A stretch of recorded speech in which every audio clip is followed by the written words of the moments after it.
আমরা ওদের মতো এই চুরি চামারি করে গাড়ি বাড়ির মালিক হতে চাই না, আমরা এলাকার উন্নয়ন করতে চাই। তাই এই যে দীর্ঘ 3 টার্ম 15 বছর 16 বছর যাবত আমরা কিন্তু ভোট দিতে পারি না।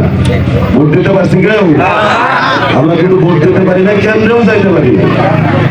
তো যেহেতু আমাদের ভোট দেওয়ার একটা সুযোগ আসছে, আর আমাদের প্রিয় নেতা আলহাজ ফকির মাহবুবা নাম স্বপন ফকির সাহেব দীর্ঘ 24 বছর যাবৎ এমপি না হয়েও ধনবাড়ি মধুপুরে যে উন্নয়ন করছে, আসলে আমরা তার কাছে ঋণী না, আমরা কিন্তু তার কাছে ঋণী।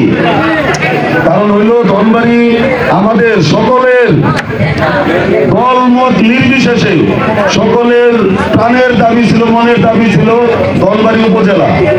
সেই উপজেলা আমাদের প্রিয় নেতা আলহাজ ফকির মাহবুবা নাম স্বপন ফকির সাহেব তার ব্যক্তিগত পকেট থেকে অনেকগুলো টাকা খরচ করে সেই উপজেলাকে সে প্রতিষ্ঠিত করে দিয়েছে দেশনেত্রী বেগম খালেদা জিয়ার মাধ্যমে।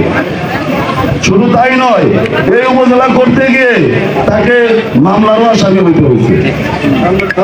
তার বিরুদ্ধে যারা মামলা করছিল তখন আজকের এই 15 বছর 16 বছর এই উপজেলা কিন্তু তারাই লুটে পুটে খাচ্ছে।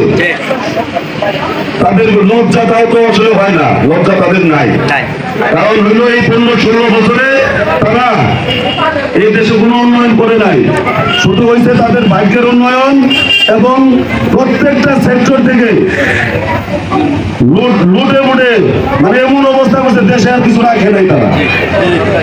তাই আমি আপনাদেরকে অনুরোধ করব, আগামী সামনের যে নির্বাচন আসতেছে আমাদের প্রিয় নেতা আলহাজ ফকির মাহবুবা নাম স্বপন ফকির সাহেব উনি আমাদের নমিনি, উনি মনোনীত প্রার্থী এবং উনি নির্বাচন করবে।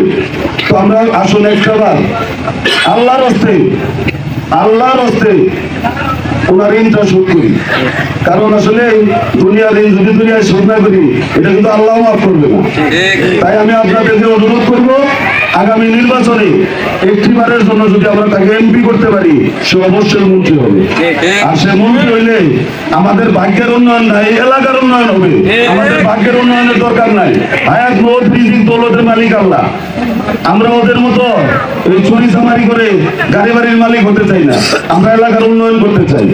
তাই অনুরোধ করবো যে আগামী নির্বাচনে আলহাজ ফকির মাহবুবা নাম স্বপন ভাইকে বিপুল ভোটে জয়যুক্ত করবো সে আহ্বান রেখে সবাইকে ধন্যবাদ দিয়ে আমি আমার সংক্ষিপ্ত বক্তব্য শেষ করছি। সবাইকে ধন্যবাদ। বাংলাদেশ জাতীয়তাবাদী দল।